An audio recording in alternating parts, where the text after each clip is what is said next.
మమతా బేగం ఇంకా తనే సీఎం అనుకుంటుంది పశ్చిమ బెంగాల్లో.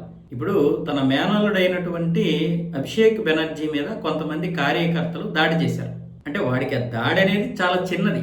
వాళ్ళ మీద దాడి కాదు, కాళ్ళు చేతులు విరిచేయాలి. ఆ కళ్యాణ్ బెనర్జీ గడి మీద కూడా బీజేపీ కార్యకర్తలు దాడి చేశారు. వీళ్ళు రౌడీలు ఉన్నారు కదా, ఈ రౌడీల్ని విడిపించాలంట, వాళ్ళని విడుదల చేయాలంట. రౌడీల్ని విడుదల చేయాలని వీళ్ళు రోడ్ల మీదకి వచ్చి నిరసనలు చేపడితే ఇక్కడ కొంతమంది కార్యకర్తలు ఈ అభిషేక్ బెనర్జీ గారి మీద ఏమొచ్చేసి డైరెక్ట్గా ప్రజలే కోపంతో వాడి మీద దాడి చేశారు. చివరికి వాడి హెల్మెట్ను కూడా పగలగొట్టేశారు. అలాంటి మూర్ఖుడిని ఆసుపత్రిలో జాయిన్ చేస్తే మమతా బేగం ఇంకా తనే సీఎం అనుకుంటుందో ఏమో కానీ ఆ డాక్టర్కి ఫోన్ చేసి, నువ్వు బీజేపీ అధికారంలో ఉంది కాబట్టి మీరు ఎప్పుడే డిశ్చార్జ్ ఇస్తారా, ఒక 2 రోజులాగు బీజేపీ వెళ్ళిపోద్ది, అప్పుడు ఉంటుంది మీకు అని ఆ డాక్టర్ని బెదిరించినటువంటి ఒక వీడియో క్లిప్ బయటకు వచ్చింది. అంటే ఈవిడేమొచ్చేసి ఇట్లా బెదిరించేస్తూ ఉంటుంది. అంటే ఇంకా ఆ రౌడీయిజం పోలేదు. 15 సంవత్సరాలుగా రౌడీయిజంతో పరిపాలన చేసింది కదా, అదే అలవాటు. అది వెంటనే పొమ్మంటే పోదు. ఈరోజు వాళ్ళకి చెందినటువంటి వాళ్ళని ప్రజలు కొడుతుంటే భరించలేకపోతుంది. ఇన్ని రోజులు మేము కొట్టాం కదా, వాళ్ళు భరించాలి కదా, వాళ్ళు బాధపడాలి కదా, వాళ్ళు దెబ్బలు తినాలి కదా, మేము దెబ్బలు తినడం ఏంటి, మేము భరించాల్సి రావడం ఏంటి అని ఇప్పుడు తనకే ఈ యొక్క ఇది అర్థం కాలేదు. కానీ కర్మ అనేది ఎవడిని వదలదు. కర్మ అనేది ఎప్పటికైనా సరే అది దేవుడికి తెలియదని మనం అనుకుంటాం.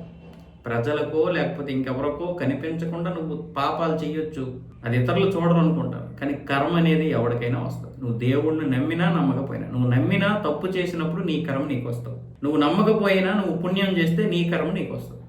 ఆ పుణ్యమైనటువంటి కర్మే వస్తుంది. కాబట్టి కర్మ నుంచి ఎవడు కూడా తప్పించుకోలేడు. మమతా బేగం ఏమైనా ఎక్కువ, మమతా బేగమే కాదు, ఇంకా చాలా మందికి ఇంకా కర్మ అనేది పట్టాలి. ఆ కర్మ ఎలా ఉంటుంది అనేది ఇంకా దీనికంటే 1000 రెట్లు ఎక్కువ ఉంటుంది.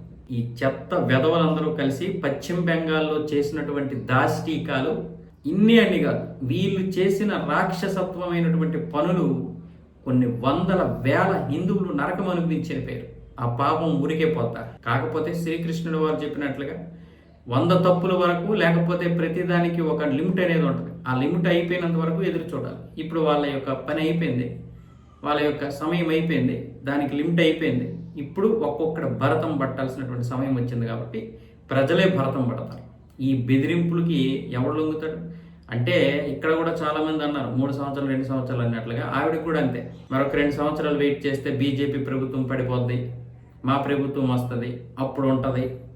ఇంకా ఇలాగే ఉంటారు వీళ్ళు. మళ్ళీ ముఖ్యమంత్రులు, మనల్ని పరిపాలించినటువంటి ముఖ్యమంత్రులు ఇలాంటి వెధవలు.